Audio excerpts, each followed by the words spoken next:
Ouvrons maintenant notre page économie avec l'annonce aujourd'hui des résultats de Renault. Ils sont beaucoup moins catastrophiques que ceux de PSA, Peugeot, Citroën puisque le groupe reste dans le vert.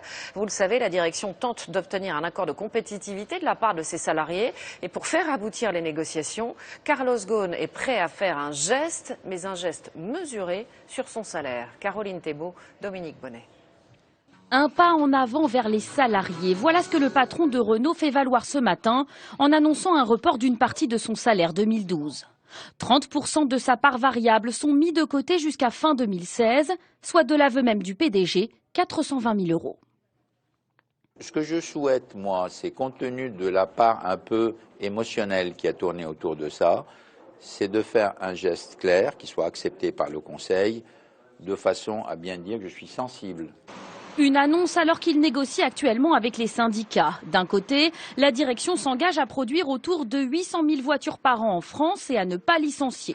En échange, gel des salaires et augmentation du temps de travail. Si cet accord est mis en œuvre, le patron touchera les 420 000 euros fin 2016. Sinon, pas de versement. Ce matin, à l'usine de Flins, les salariés sont très partagés.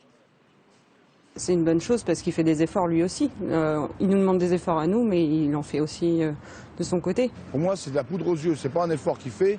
Il s'essaye de trouver des artifices. Eh bien non, ça ne prend pas. Parce que ce monsieur, encore une fois, il touche 35 000 euros par jour aujourd'hui. C'est indécent. Pour l'année 2011, le PDG de Renault a touché 1,6 million de parts variables, 1,2 million de fixe. À cela s'ajoute près de 10 millions d'euros en tant que patron de Nissan. Pour Arnaud Montebourg, il faut aujourd'hui plus qu'un report de rémunération de la part du dirigeant. Est-ce que la rigueur pour la rigueur, c'est fini ? Mais ça n'est pas suffisant puisque l'essentiel, c'est d'abord la politique de localisation industrielle de Renault. Et c'est sur ce terrain-là que nous attendons les évolutions, j'allais dire, structurelles et manifestes de la direction. Dans le passé, le patron de Renault avait déjà revu sa rémunération.